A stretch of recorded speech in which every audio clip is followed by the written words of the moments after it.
My dear listeners of Radio Udaan, I'm Babuji, Janak, Rajan, welcoming you back to the latest episode of the Great Indian Monologue. How many of you walk, either for a leisure reason or for health reason? I mean, we all walk in our day-to-day affairs. That's a different story. I mean, we walk from bed to the bathroom, from bathroom to the kitchen, and kitchen to the shower, and so on and so forth. I don't mean that kind of a walking. I mean walking with the serious intent of walking, either for leisure, going for a long walk to enjoy the ambience, or for health, or for both. Walking is considered a complete exercise for the body, like what swimming does to the body. And this is the least strenuous exercise, we could do. However lazy we are, we could at least walk. We can move our lazy bones to some distance, and we can enjoy a cool breeze and a good company and some greenery, whatnot. Many of us, we go to the nearby parks to walk around with, beautifully laid, paver blocks, laid paths, walk paths. And if you're lucky, you would get some manicured lawns and some trees around in a park, in a public park or a private park, right? How safe are these parks? Safe not from a security point of view, but from a health point of view. That is the focus of this episode. See, I have been walking in a park in my locality, a beautifully done one with a lot of native trees and a natural walk path, not the one paved with paver blocks, but it's raw dirt. I mean, soil, stones and whatnot, but a beautiful walk path, as close to nature as one could get in a city. Right? This park is part of a locality which has about 50 houses. It is maintained by a local association which is self-funded. They collect funds from all these houses to maintain the park and to do some other social activities. And it is private. It has not been handed over to corporation yet.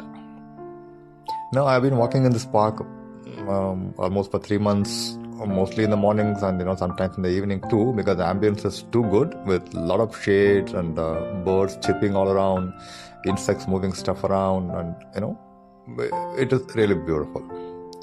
And in one of my most recent walks, when I just finished the walk and I was returning to home, an elderly gentleman stopped me on my track. I know him because he lives in that locality, though a bit far away from my home, but I know his house and it is just opposite the park. And he greeted me with a big hi, and then he picked up a conversation which is mostly monologue, in the sense he was talking and I was just nodding his head, because whatever little I tried to tell him, he was in no mood to listen. I would come to it soon, you would understand why I was in this kind of a predicament. And this gentleman, he said he actually maintains the park, and he collects funds from people, and people are a bit miserly. They don't pay that much for public cars, and so he finds some innovative ways, and so on and so forth. There was a freewheeling chat from his side, and I was just nodding out of politeness, because he was a real elderly man.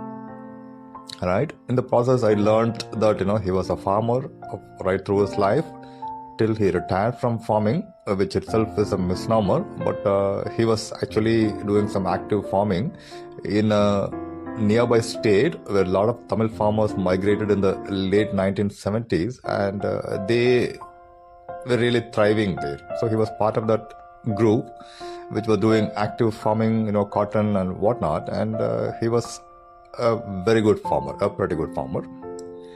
And sometime later, probably because of the interstate issues with water sharing or whatever, he had to relocate to the current city where I and he live. And this was late 90s, and after moving to this city, he was a native of the city who migrated to the nearby state for farming, and then he came back. And when he came back, the construction industry was booming, so he tried his hand. He started constructing houses for people, for himself, and then for neighbors, and then for friends and relatives, and friends of relatives, and so on. And matter of fact, he said, though he is an illiterate, he could call himself an engineer, even though he doesn't even know the spelling of engineer. All this part was, fun and fine. And he said he made some good money, and he had bought some properties and bought some lands and built some houses, and he has rented them out, and he has a steady income, a bit well off, more than reasonably well off. And then when I asked him about the park, when I complimented about the park, how beautiful it is, he just matter of fact said, of course, how we keep it clean, the weeds, which are really difficult, and we don't have manpower to pluck them out manually, deweed them manually, and even if we try, they cost us about $10,000. So we just use some herbicides and we kill the weeds. I was shocked, because me being a natural farmer who hates any kind of chemical application in the soil because of the knowledge of what these chemicals do to all the organisms living in the soil, though we call some as herbicide and some as pesticide, they are all biocides. They kill life, any kind of life, small or big.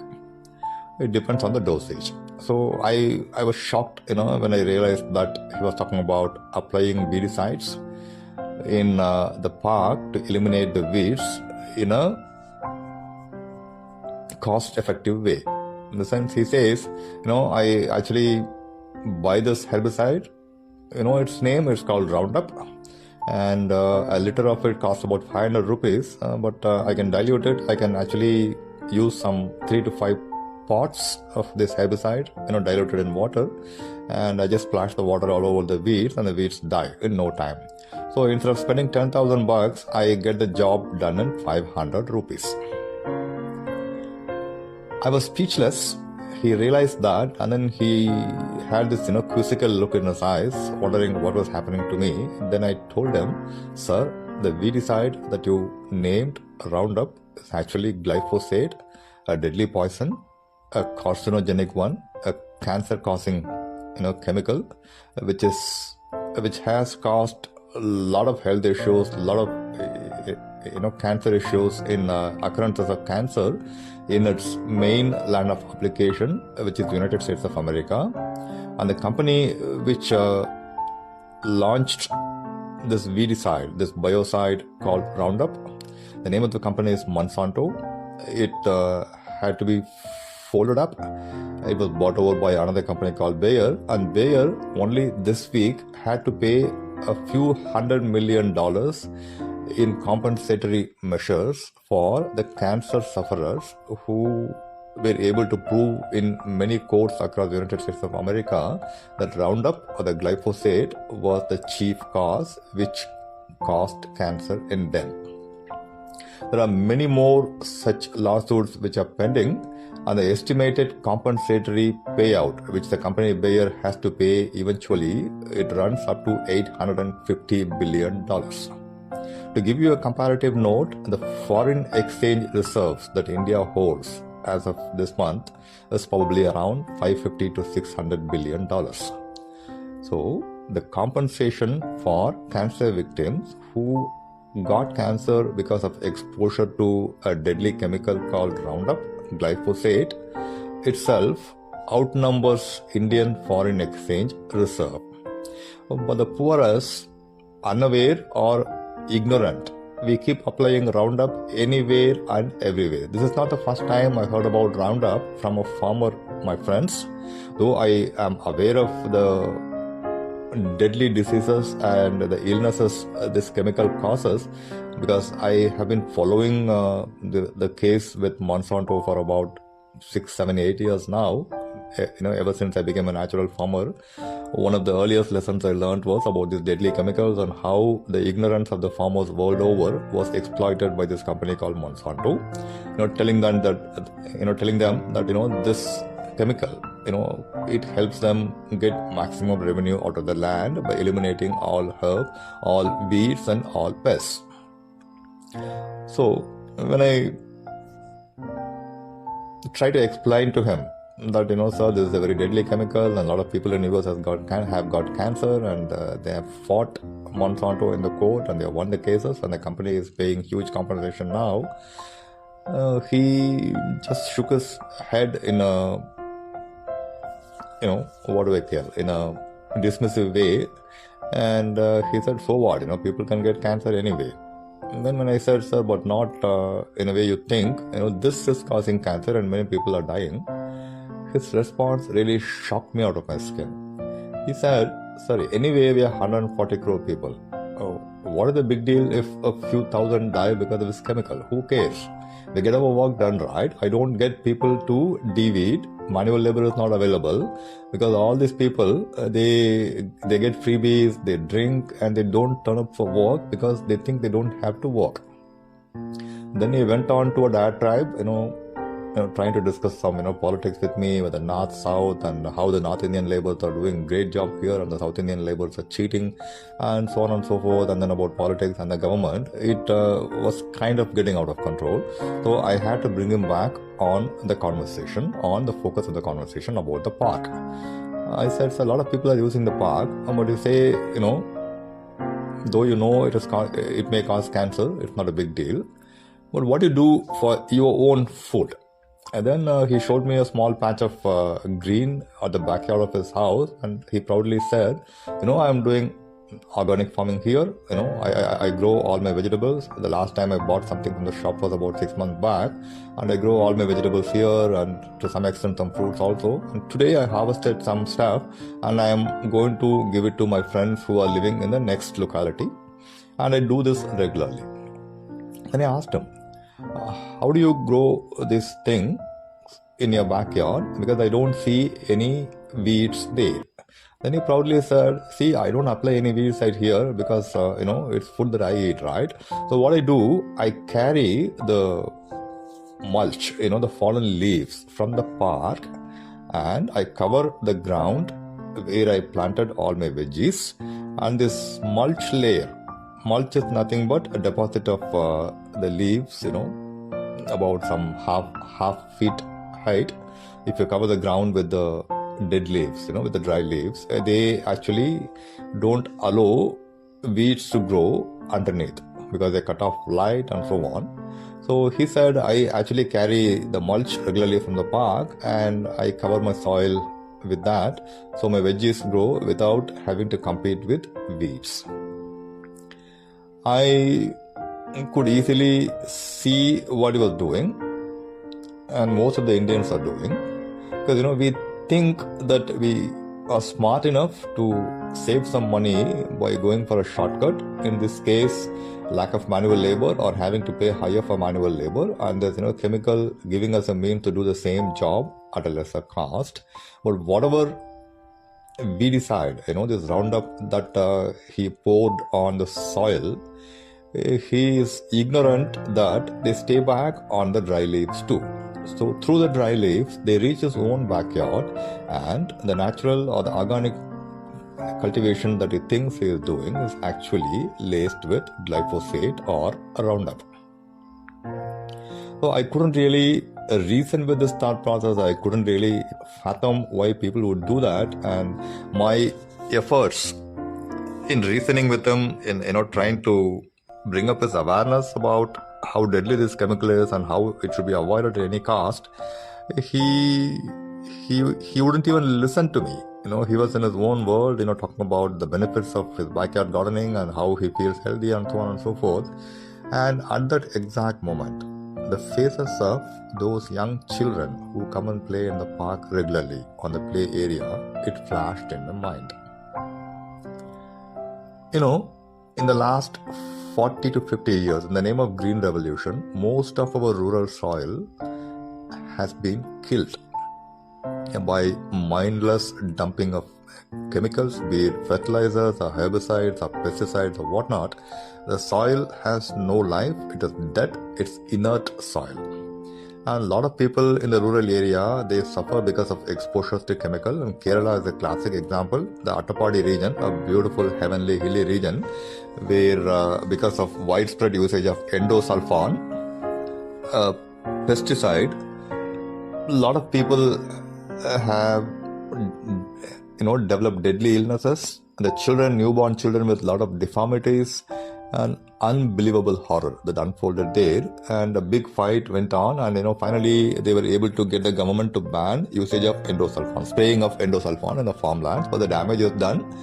And the residual chemicals which still stay in the soil, they will keep making more and more people sick, even the people who are yet to be born, because they stay in the soil for a very long time.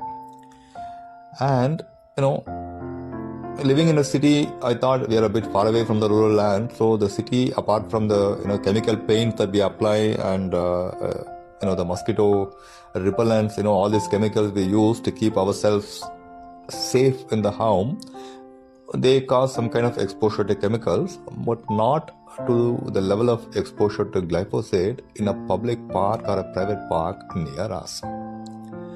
Then I went back home in utter disbelief, and I couldn't get out of the shock for the next 1 hour or so, because for me it's a bigger problem, because I have to find a newer place to walk, because walking has become a habit, a very hard cultivated habit, because I am a bit lazy guy and I have been working hard to shake my laziness off. And this regular walking, it has helped me to achieve that to some extent. And now with this kind of an awareness that the very park that I have been walking around for the past few months is soaked in glyphosate. Now I need to find an alternative place, and alternative parks in the same locality, they're almost impossible, because at best one locality would have one park, or you may have to walk on the roads, inhaling the toxic fumes which are left by the vehicle exhaust. So that's the lesser evil, or equal evil, I don't know, or even a greater evil, but I have to find an alternative in order to continue my habit, in order not to break my habit. The larger question this posed in my mind was, if this is the case in just one park, what about all other parks in my city, in my state, in my country? How are they maintained? How the weeds are controlled in those parks? Then I started calling up a few of my friends who are working in the public space, engaging with government and NGOs and so on. And most of them, they were equally concerned, and they urged me to talk to the local corporation to get to know more about and to educate the corporation people if they are not aware of the illnesses, because most of my friends to whom I talked to, they were pretty convinced that this is not an isolated case, and these kind of chemicals may be in use in many parks because of the ease of use, the ready availability, and the lack of affordable labor on the other hand. So my dear listener of Radio Udaan, the very reason why I brought up this topic in this episode of the Great Indian Monologue is to bring up the awareness, and with the hope that maybe you ask around your neighborhood how your parks are maintained, and if they are using chemicals like glyphosate or the commercial name Roundup to eliminate the weeds, then you may raise an alarm with the local authorities, bring up this topic about how deadly this is and about its cancer-causing nature, and how the company has been sued in USA and it is paying through its nose to fix the damage, and what to do to stop it. One of the things which this elderly gentleman told me during my conversation was, though he was aware of the negative aspects of Roundup, he didn't have an alternative, because there are no equally priced or cheaper natural alternatives available for him. I spontaneously gave him a response, an alternative solution. I asked him, what about rearing some goats? Just a couple of goats in a small cage, in a small shed in a corner of the park. The goats, they don't need much of maintenance. They go around, they can eat all the grass, all the weeds. So the park gets cleaned, we get manure. And when the goats grow up, when they grow, you can actually give them off for people who would like to rear, or for meat industry, because lamb is a popular dish for all practical reasons, right? And he gave me this ugly look and said, "Sir, goat is a life. If we have to rear them, We have to pay attention, we have to attend to them regularly, we have to maintain them. That takes a lot of effort. So it is not practical. See, this is the fallacy, the depth with which he cares for the life of a goat. He doesn't for the life of children and people who use this place, who would be exposed to this deadly chemical and what it could do to them. And at that point in time, I gave up my intent to persuade him out of using it, and I just wished him all the best. And I've made up my mind that I'm not going to use that park, or I'm not going to talk to the gentleman again ever. Even if I bump into him in the near future, maybe I would say hi, then I would move on. Because for people who are ignorant, you could educate them. But people who are adamant, you can do nothing, right? So I have a task for you, my friend, my dear listeners of this great radio station called Radio Udaan. Please spread the awareness, ask this question: how the parks in your locality are maintained, how the weeds are controlled, and what do they do? If there are best practices like non-chemical methods they use to control the weeds, maybe it's a great idea to share this with me and with all of the people in your circle, and to encourage them to spread the word around so this information spreads. I mean, if there are good alternatives, that's fine. If not, they must be aware of the illness, that is going to be brought upon the park users by these deadly chemicals. And there are ways. I mean, on the one hand, the government gives, subsidies to farmers to give them cattle, to help them buy cattle as well as the feed, the fodder for cattle. And maybe the local authorities can identify one or two gardeners with a clear instruction that whatever weeds are there in the park, they have to be harvested once in a period, and they can sell it at a very low price at the park gate. And I'm sure a lot of people who actually rear animals, even in the cities, like cows and whatnot, they would be happy to walk in, pay this very low price for fodder, because fodder availability is a big issue in cities. A lot of people who have cattle, they let the cattle loose in the morning because they can't feed them in situ, by tying them into a particular area. So these cattle, they roam around, they eat from all the dustbins, including plastic bags and so all. They suffer, and they produce the milk or meat or whatever they are reared for. They also get adulterated in this process, and the cycle of woes or the misery, it continues, cascading down. So we could work out a real win-win scenarios in having a healthier park ecosystem plus the fodder for the animals. And there are many ways. I mean, this is just an example. There may be other ingenious ways in which we can handle this without paying much and without causing any harm to the patrons or the users of the park. But there are ways. So with this, I sign off for this episode of the Great Indian Monologue. My dear listeners, I'm your Babuji Janak Rajan. You just listened to the latest episode of my talk show. And I'll talk to you in another week with another interesting topic. Till then, I wish you a great week ahead, filled with a lot of fun, peace and happiness. Stay blessed. Bye-bye.